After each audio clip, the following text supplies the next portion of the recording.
रानी लक्ष्मीबाई के जीवन से जुड़ी महत्वपूर्ण बातें। भारत के गौरवशाली इतिहास में जब जब वीरांगनाओं का जिक्र किया जाएगा, महारानी लक्ष्मीबाई की वीरता और पराक्रम हमेशा लोगों को प्रेरणा देते रहेंगे। कवयित्री सुभद्रा कुमारी चौहान ने अपनी रचना झांसी की रानी में इसी पराक्रम का जिक्र करते हुए लिखा था, खूब लड़ी मर्दानी, वो तो झांसी वाली रानी थी। अंग्रेजी हुकूमत के दांत खट्टे करने वाली झांसी की रानी लक्ष्मीबाई की आज पुण्यतिथि है। 18 जून सन 1858 को अंग्रेजों से मुकाबला करते हुए रानी लक्ष्मीबाई वीर गति को प्राप्त हुई थीं। हर साल 18 जून का दिन रानी लक्ष्मीबाई के बलिदान दिवस के रूप में उनके शौर्य की याद दिलाता है। रानी लक्ष्मीबाई ने उस दौर में अंग्रेजों को नाको चने चबवा दिए थे, जब युद्ध के लिए सिर्फ पुरुषों को योग्य माना जाता था। रानी लक्ष्मीबाई के युद्ध कौशल के साथ उनका मातृत्व धर्म भी इतिहास के पन्नों में सुनहरे अक्षरों में दर्ज है। आइए बलिदान दिवस पर 10 बिंदुओं में रानी लक्ष्मीबाई के जीवन से जुड़े महत्वपूर्ण विषयों के बारे में जानते हैं। रानी लक्ष्मीबाई का जन्म 19 नवंबर 1828 को वाराणसी में एक मराठी ब्राह्मण परिवार में हुआ था। सही जन्मतिथि अभी भी बहस का विषय है।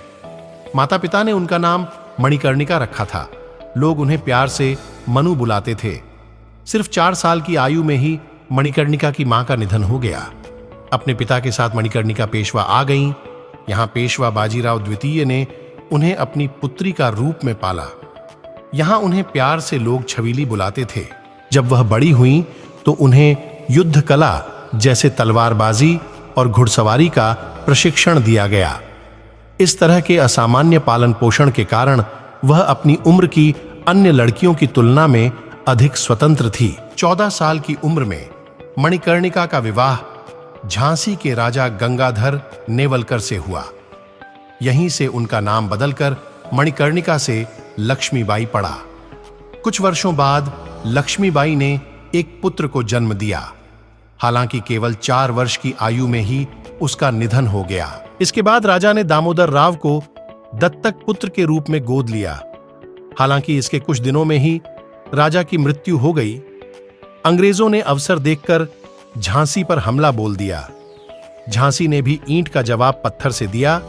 इसमें कई अंग्रेज मारे गए। 17 जून को रानी लक्ष्मीबाई का अंतिम युद्ध शुरू हुआ।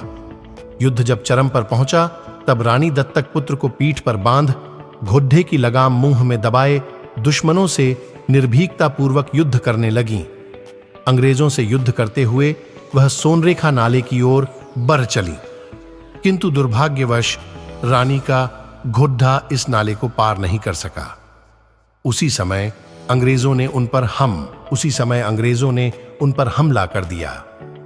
इसी दौरान रानी का एक सैनिक उन्हें लेकर पास के एक सुरक्षित मंदिर में पहुंचा, जहां पुजारी से रानी ने कहा, मेरे बेटे दामोदर की रक्षा करना और अंग्रेजों को मेरा शरीर नहीं मिलना चाहिए। इतना कहते हुए रानी ने प्राण त्याग दिए।